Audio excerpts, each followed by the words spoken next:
Well, stop traffic, because Z-Man Show is back. Yeah, we're back here to talk Daryl Dixon, the Book of Carol. This is the season 2 for Daryl Dixon, but episode 1 for the Book of Carol coming in here. And let's just get right into it, guys. I just say welcome back for fans if you come back to see the show. I know I don't have a huge following, but for those who did come back, welcome back. And this episode tonight... guys, I'll tell you, it was a good, solid episode. It's a good start of things. It's a lot of what I would expected to see Carol. Now, let's get this out of the way first, okay? So we can just kind of rehash some things. I like Carol about as much as the next person. I think some people, give Carol a little too much credit sometimes. I mean, let's face it. She's a master of deception, okay? She's great at lying, kind of feeling out her way, when she meets new people. But, the thing about Carol is she lies a lot, right? That's part of the deception part. It's like she lies so that she can get into that comfort zone with that person until she gets what she wants. And what does she want? Well, she wants to find Daryl, right? So I don't want to jump around too much in between the episode, but let's face it, there's just a few major things that happen tonight, in today's episode. One, she runs into that car mechanics kind of outdoor shop or whatever, where Daryl had first gotten captured by the French people, right? Because that young kid got killed because of those douchebags that took him out on the raid and ended up getting him killed in the process anyway. So then Joe got captured, right? So she ends up finding these guys again, and they're being a little evasive with her and stuff. And Carol's not one to mess around with. Let's just throw it right there. And I would mess with her, that's for sure. and she quickly makes it known. I mean, she tells her that she could tell that they're messing with her, and she pulls the crossbow out, and once she puts one in the foot for the guy being a smartass, and anyways, things ensue. She gets the information she needs, and off she goes. Now, not long into the episode, though, she finds this interesting compound that's in the middle of the wilderness or whatever, not far from where she found the shipyard of where all those ships were, but it looks like the waterfront or whatever that used to be there had all receded and dried out. So I guess she's not getting out that way, or at least there's no good boats for that matter to get her out to where she needs to go, which is France. She ends up finding this compound and meets this guy named Ash Patel, right? And, I like Ash. I like his character. He's just a good, solid, you could tell from the start, this guy wasn't going to screw her over probably. He's just a good guy. He's just living and doing his thing. And this is where I kind of, for once, I was just kind of like, man, Carol, you're kind of being really, let's just say it, shitty to this dude. Because she can't stop the lying. I think she feels like she has to lie in the apocalypse to get what she needs, or she feels she can't be truthful with people, and I don't think that would be the case with Ash. I'll be fully honest. We saw him rush off at one point, and it was kind of curious because he went into that greenhouse, and we're like, all right, what's this dude up to? And she was curious too. She gets in there, she finds his son Avi is buried there, I guess, under this tree. It's kind of growing, and he's probably at the base or something, and there's all these cute planes and things around there. And we find out that this is where he buried his son, and the wife left when he was very young, and he failed his son. He died at 7 years old, and clearly it's eaten him, terribly at him. And anyways, he's just trying to move along, but you can tell he's kind of dying inside. He has no major will other than just kind of keeping this compound up and just doing his daily routine, flying his airplane up above where he can get away from it all and make it seem like everything's okay. All right, great. We thought that this was a nice secure compound, but clearly has some major issues with the generator and electricity or whatever, because apparently whenever this thing fails, the doors pop open. So I'm just for one, I'm thinking, how did this guy even manage to live as long as he did, with walkers making their way in? Another thing is, they weren't even making that much noise, so why were the walkers really even drawn to the compound? That was a question my wife and I kept going back on when we were watching tonight's episode, but either way. So, I want to ask really real quick, to those watching up to this point, how would you have felt if you had this stranger come into your place and then bust up your greenhouse where your son is buried, which, obviously you cherish more than anything in what's left in this world? I mean, I would have said, don't bother cleaning up, get the hell out, and don't ever let me see you again, and obviously we need the show to continue, but I'm just curious, what would you have done in that situation? Leave a comment if you like.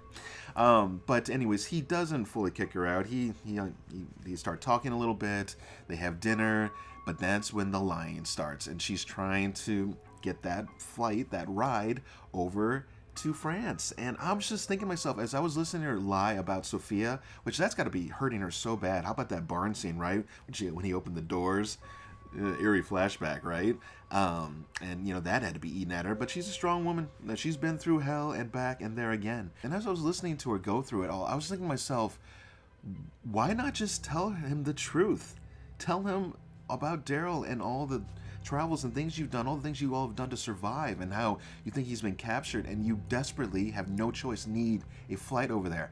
I have a very solid feeling Ash would have said yes. I mean, yeah, maybe he would have been a little pissy about, a little bit of the line, because obviously it wasn't just about her car being, but I think he would have said yes. So now it's going to get them over there, hopefully safely, as we can see from the previews of the next episodes. They're going to get there, maybe a little crash in between, but this could get this guy ultimately killed. And I'm just like, I think Carol still has a conscience, but I mean, at times you kind of wonder, is it really still there? Because ultimately she's going to do what she has to do to achieve her goal, and nothing else is going to get in the way of that. And I got to be honest, just coming from a pure heart perspective, that sucks. She's not the kind of friend I don't think I'd want. I mean, unless she was my best friend, but if she was just like on the other side of the table, I don't think I'd want to know her, because how could you trust her? So let me know your thoughts on it. I mean, I know I'm giving Carol a lot of shit right now, and I probably shouldn't be, but let's face it, it felt pretty dirty. And so let me know if you felt the same, or if you're like, nope, Carol's doing exactly what she needs to do, and you want to see them reunited. I want to see them reunited too. They should get back to, get their souls back together and get their asses back to the U.S. and get out of Europe. They got crazy zombies over there. They're injecting them with formulas and doing all kinds of tests and craziness.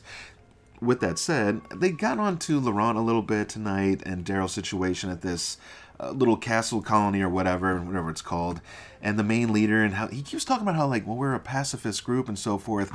And by the end of the episode, which felt very rushed, by the way, I feel like they shot way too much material and they had to just cut it down. So that really sucks. They probably could have easily made this an hour-and-a-half episode, but just to see a little bit more action and things going on. But apparently some of their people were taken, including the boyfriend of the young black female that was traveling with Laurent, and then the chick. Anyways, I gotta still get all the names down again, guys. It's been a long time.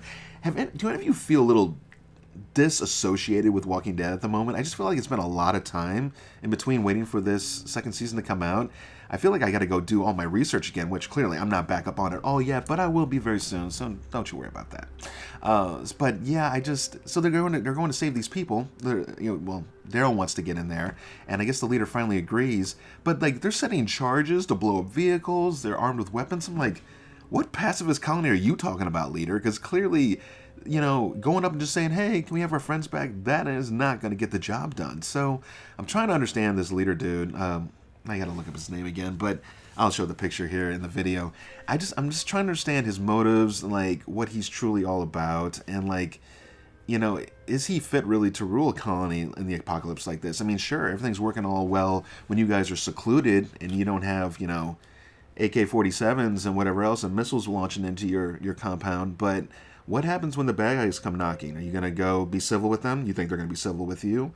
And, Daryl, that's the amazing thing about him. Yeah, he may be a violent person, but it's not because he tries to be. It's just he's in those situations, and he tries to do what's right to save the people that's around him, right? And obviously he wants the best for Laurent, and he was out there trying to train him, obviously stumbling along the way. Laurent was, for that matter. But only 2 weeks into the training, and he needs more. He needs a lot more if he's going to survive. But they want him to be like this, weird political yet godlike figure. It's very interesting, to say the least, but I just don't think it's going to work. And so from the previews, it looks like it's going to be a pretty action-packed set of episodes. So hope you guys will come in. I'm going to try and stick with and do the reviews on the weekly basis. And I am finally getting back to filming this fall, and we have another cool project that's going to be happening in Q1 with my cousin Tony from New York and some friends of his. They have some good acting experience, and we got some fun zombie stuff I want to bring you. So I hope you guys get a chance. Subscribe if you like what you're hearing here, and if some of the shorts that I just mentioned you might be interested in. Maybe check out Dead Nightmare, my short series. It's no Walking Dead, as I've always said before, but we had a lot of fun, and for an indie little no-budget project, it's not bad. So check it out if you like. Mike here with Z-Man Show. Thanks for joining in, and I will catch you all at the next episode of Daryl Dixon's The Book of Carol. See you guys.